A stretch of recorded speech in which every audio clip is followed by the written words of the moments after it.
আজকের গল্প প্রথম ভালো লাগা। ঢাকা থেকে গল্পটি পাঠিয়েছেন জহির। আমি তখন সবেমাত্র কলেজে পা রেখেছি। কথা প্রসঙ্গে একদিন আমার আত্মীয় মাসুম ভাই জিজ্ঞাসা করলেন, এই, তোমার প্রেম প্রীতির খবর টবর কি? রুমে আরও কয়েকজন। কি উত্তর দেব ভেবে পাচ্ছি না। একটা দীর্ঘশ্বাস ছেড়ে আফসোসের সুরে বললাম, হ্যাঁ, তার হলো কই। মাসুম ভাই বললেন, জীবনের 15টা বসন্ত পার করে যদি একটা প্রেমই না করতে পারো, তাহলে জীবনে করবে কি? তোমার জীবনটাই তো বৃথা। আমি বলি, ভাই, ইচ্ছা করলেই কি প্রেম করা যায়? প্রেম হতে হয়। মাসুম ভাই বললেন, ধ্যাত বোকা, তোমাকেই তো আগে অগ্রসর হতে হবে। একটা কথা মনে রাখবা, মেয়েদের বুক ফাটে তবু মুখ ফোটে না। মাসুম ভাইয়ের কথায় আমি বেশ ঘাবড়ে যাই।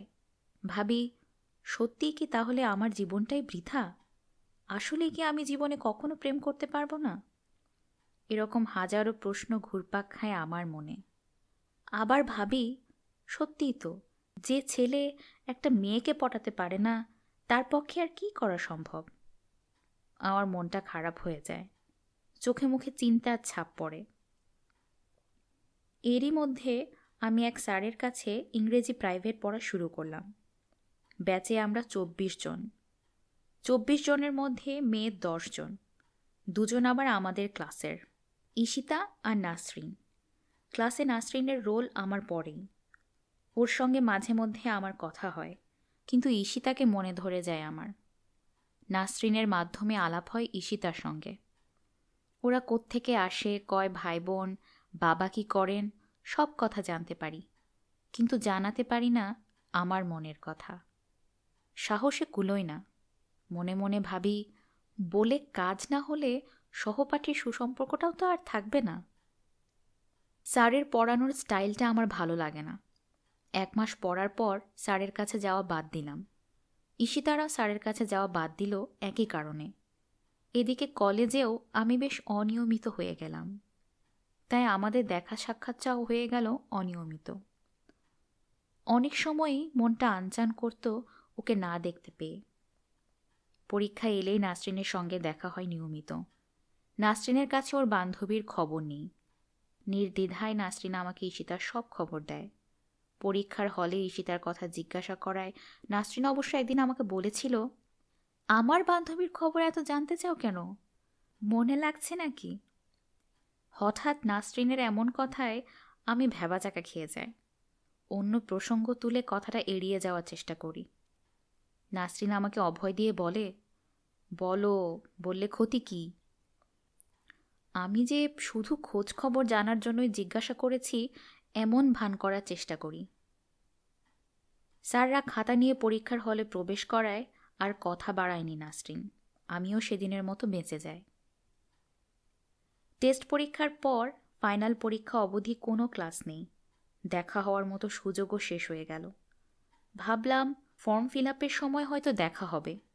ছেলে এবং মেয়েদের জন্য আলাদা আলাদা তারিখ নির্ধারণ করায় সেই সম্ভাবনাটাও নস্যাৎ হয়ে গেল। ছেলে এবং মেয়েদের পৃথকভাবে রেজিস্ট্রেশন করানোই ফাইনাল পরীক্ষাতেও আলাদা সিট পড়ল।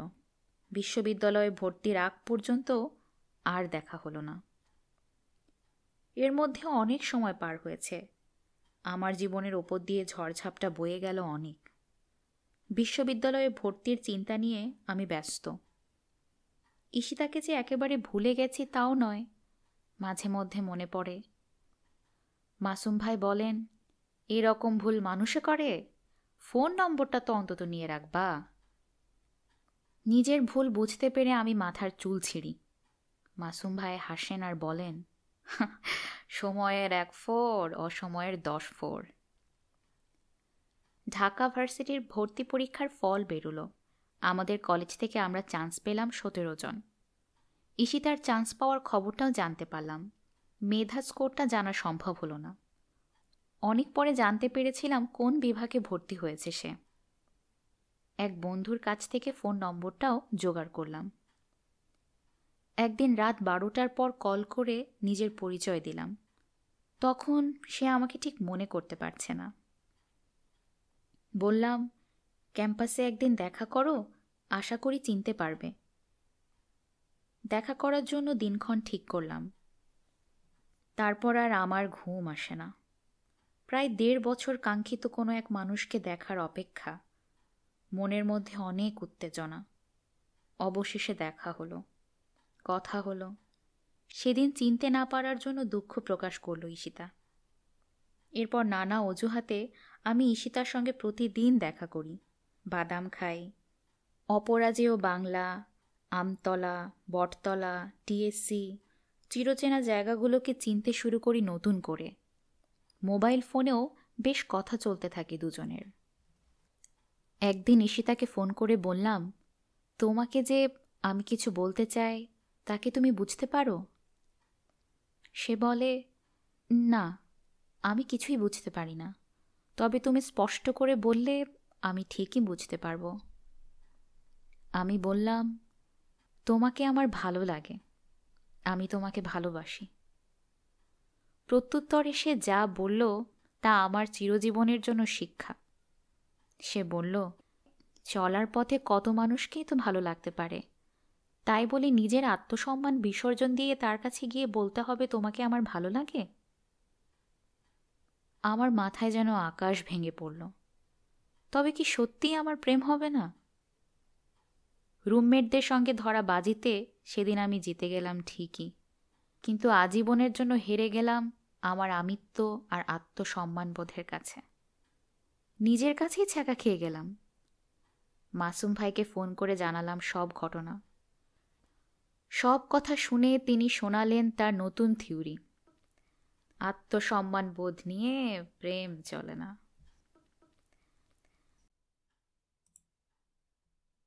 গল্পটি এখানেই সমাপ্ত।